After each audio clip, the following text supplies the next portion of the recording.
everyone, Becky here from Notes from the Sewing Room. Thank you for joining me today.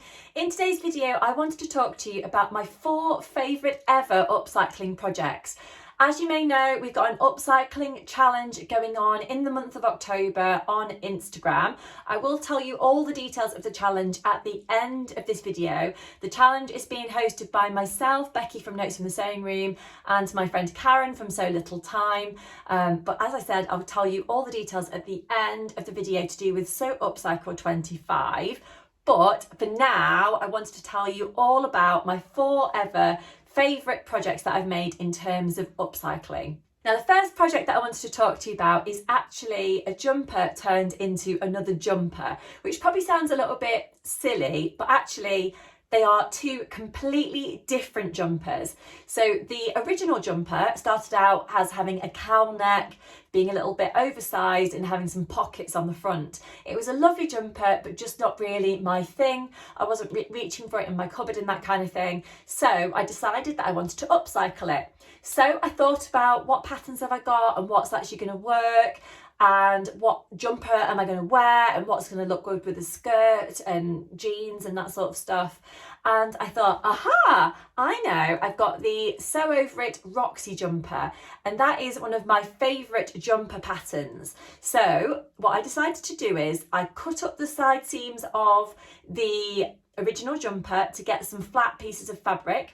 Then I laid on the Roxy jumper pieces for the bodice and the neckband and the hemband, and kind of worked that all out. And then I reused the sleeves from the original jumper, and hey presto, I got myself a new top, and I'm so pleased with it. So you'll be able to see in the little video that I insert here what it actually looks like, what the original jumper looked like and what the end jumper looked like as well.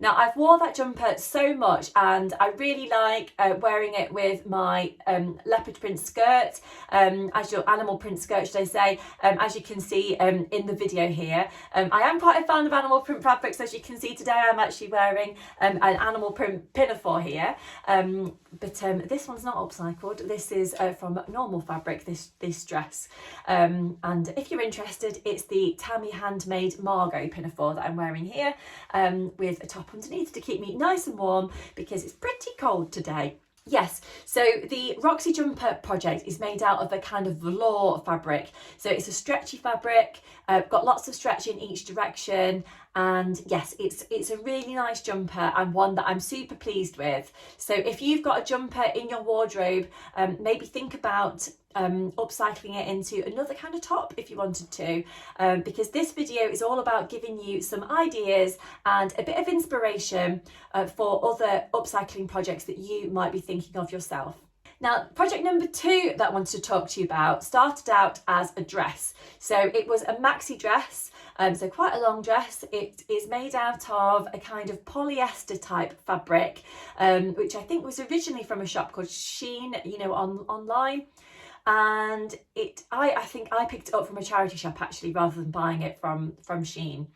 But it was a lovely dress to begin with, but again, not just one that I would particularly want to wear all the time. So I decided that I was going to upcycle it.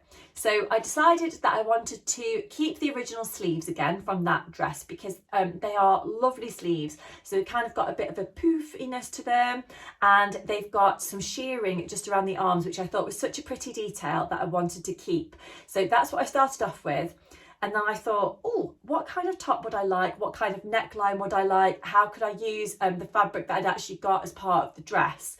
And what I decided to do is make a square neck top. So it's made out of a free pattern that I found on the internet. I can't remember the name of the pattern, to be honest, off the top of my head, but it was just a free one that I found online. And I used the bodice pieces of that pattern to make the front bodice and the back bodice. And then I used, so the bodice pieces came out of the original bodice of the dress. And then the facing for the top came out of the skirt. So I used some of the skirt from the original pattern for the original dress, shall I say, and actually cut those out to make a little facing. And again, hey presto, I got myself a new top. So if I was to make that top again, I'd probably make it a little bit longer because it sometimes pops out of skirts and stuff when I'm wearing them. But overall, I was really, really pleased with the way that that came together. And I love anything that's got spots on, spotty fabrics. So it's been a top that I've worn quite a lot. It is one that can be dressed up or dressed down. I've worn it plenty of times, kind of casually, but also you could dress it up and wear it into the office or something like that, because it is quite a nice top that can be seen as being a little bit smarter as well. So definitely I would recommend, if you've got some kind of maxi dress at home or a midi dress that you're not wearing, you could think about turning that into a top or a skirt or something like that. But for me, the top from that dress worked really, really well. So again, you'll see in a little bit of video footage that I put in what the original dress looked like, and what the end top looked like as well, and what that all looked like on me. Now, project number 3 that I wanted to talk to you about is again made using a maxi dress. So the maxi dress again was a little bit oversized, and something that I picked up from a charity shop. I think I probably had a bit of a view of upcycling it in the beginning. I did wear it a couple of times just as it was, just to see if I actually liked it or not. But then I thought, no, I think I'm probably going to get more wear out of it if I turned it into something else. So that's what I decided to do. It's got a nice memory attached to this one. So it's a lovely sort of lightweight black and yellow spotty fabric, and I bought it on holiday to Cornwall. When we were in Cornwall, we just went into some different charity shops. I love charity shop shopping, and I picked myself up this dress, and yeah, it's got quite a nice memory to it. I definitely wore it when we were in Cornwall, yeah, I just decided that when I got back I was going to upcycle it. So I decided that I was going to turn it into a Friday Pattern Company Donnie top, or Donnie shirt, should I say. So at the time, I think I just bought that pattern, and I wanted to use you know, a fabric for it, but I wasn't really sure what to use. So I thought, oh, actually, let's just give it a go, see how it actually works out. And it seemed to work out quite well. So in that particular dress, there was lots of fabric in the skirt. So that gave me quite a lot to play with in terms of actually making the top. So I think I cut the back piece in 2 rather than on the fold, just to kind of get the most out of the fabric, I think, from memory. But there was plenty there to make the collar and the facing and all that stuff. So it seemed to work out really quite nicely. I think, again, I might have reused the sleeves for that one from the original dress. But yes, it seemed to work quite well upcycling that particular dress as well. And again, it's a top that I've worn quite a lot, and one that I'll continue to wear in the future as well. Yeah, I just quite like the fit of the Donnie shirt, and yeah, I really like it. If you've not tried that pattern, I recommend that as either something you can upcycle or something that you can make out of other fabric as well, because it is a lovely pattern. I think there's also an add-on pack that I believe you can get as well to change the sleeve if you want to make it into a longer sleeve top that's more suitable perhaps for autumn winter time. So yeah, that's another option that you could try.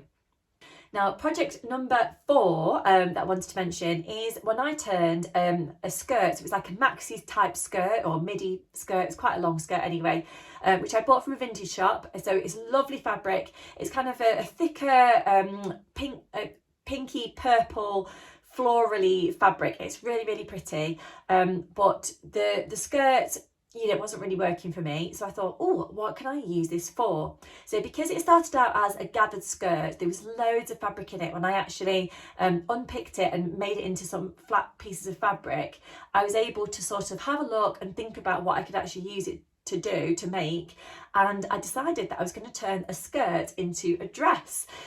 So because there was quite a lot of fabric in there, I was able to do that, and I turned my dress into it was a bit shorter than the original skirt was. So I used the bodice pieces from the Sew Over It Becky dress as a dress that I really liked. So it's quite a fitted bodice.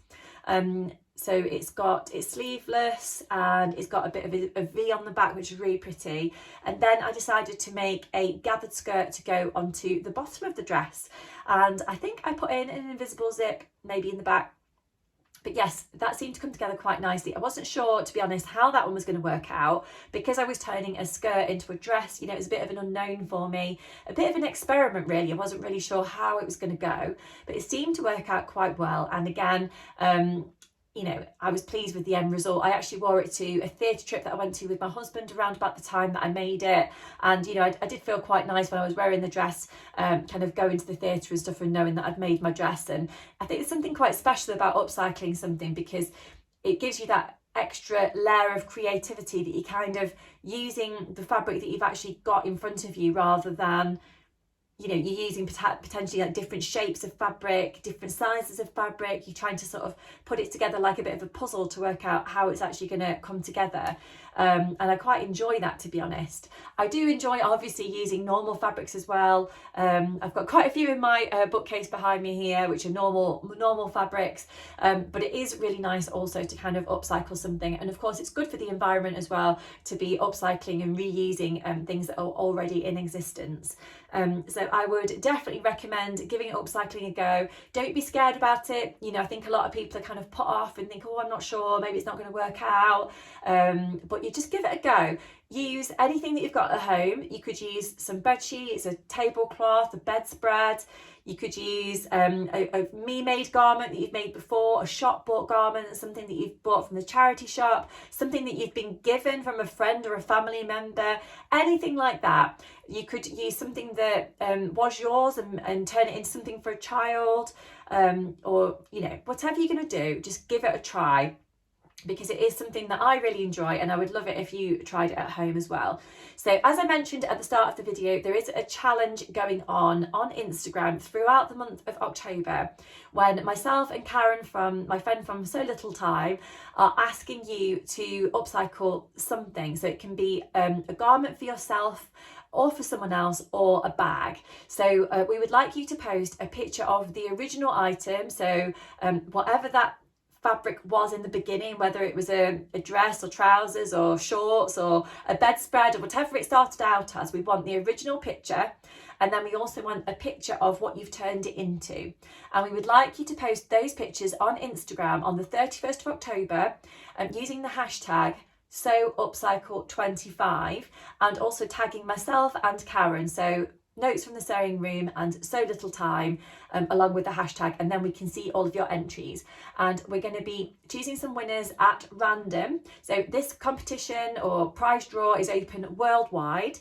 Anyone can enter, and we encourage everyone to get involved. Hopefully there's something that everyone can have a go at making. Things don't have to be too complicated. It could be more of a refashion if you want to, rather than, you know, a crazy big upcycle. But obviously anything goes in terms of what you decide to upcycle, as long as it's some kind of garment or it is a bag.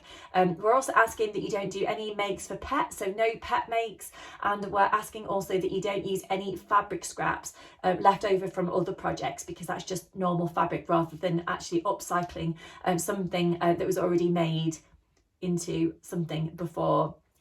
So yes, but we would love it if you took part in the challenge and posted a picture on Instagram. Don't forget also that you can share your work in progress pictures with us by using the hashtag SewUpcycle25WIP, so work in progress. And again, tag us both in, and we would love to see what you're working on. Already I have seen a few things popping up on Instagram where people have tagged us in, and it's really exciting to see what you've been working on and all the different creativity that we've got out here. Please do check out the hashtag from last year as well for some inspiration about what people made.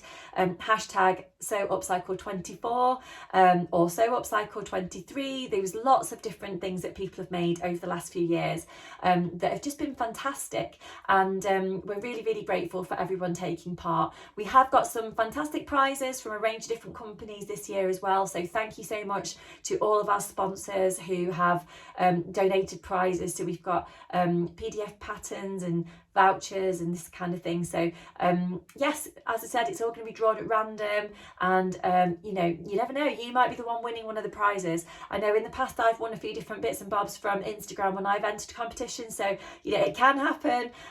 Do enter, and then you will be automatically entered into the prize draw. But I hope you've enjoyed seeing some of the things that I've upcycled over the last few years, just to give you a little bit of inspiration of what you could actually make yourself. And I look forward to seeing all of your different makes popping up on Instagram soon. But until next time, I'll leave it there and say thank you so much for joining me today, and I'll see you again really soon. Bye.